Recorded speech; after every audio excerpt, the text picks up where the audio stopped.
Vous savez, ce genre de parole cache même certains principes que nous sous-estimons. Par exemple, quand on dit « honore ton père et ta mère », nous ne savons pas pourquoi est-ce que c'est si grave. Même si nous le savons, peut-être nous ne le comprenons pas profondément. En honorant ton père et ta mère, c'est Dieu que tu honores. Parce qu'ils sont la figure de Dieu. Ils sont l'extension de Dieu dans ta vie. Dieu t'a créé, eux, ils t'ont introduit sur la terre. Vous voyez? Donc, en honorant ou en déshonorant, mais en fait, c'est Dieu.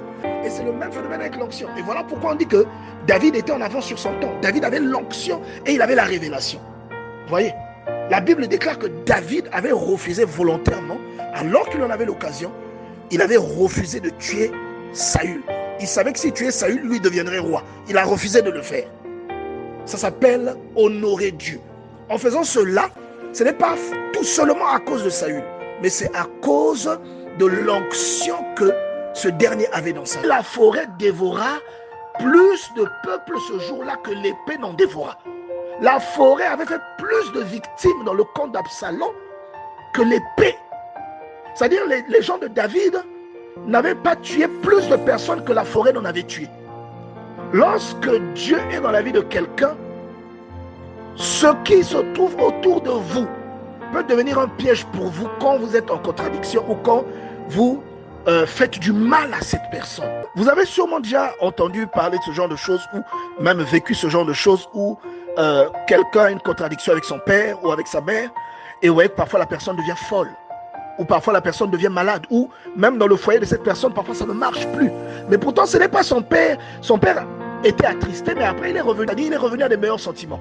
Mais vous allez remarquer que cette personne sera impactée négativement dans sa vie. Cela est très courant, surtout chez nous en Afrique.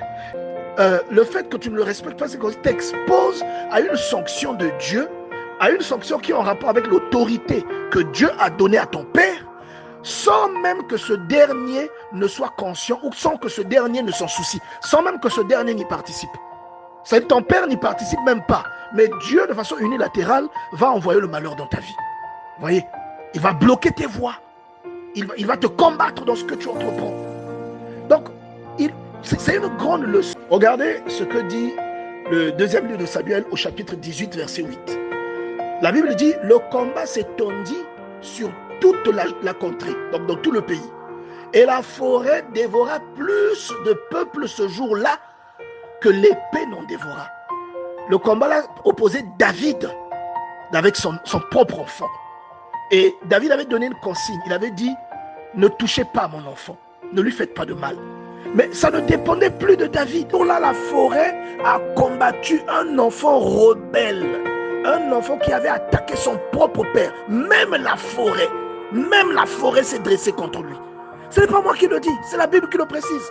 Quand ce jour-là, la forêt fit plus de victimes que les soldats de David. Les soldats sortent pour attaquer, pour tuer, c'est une guerre.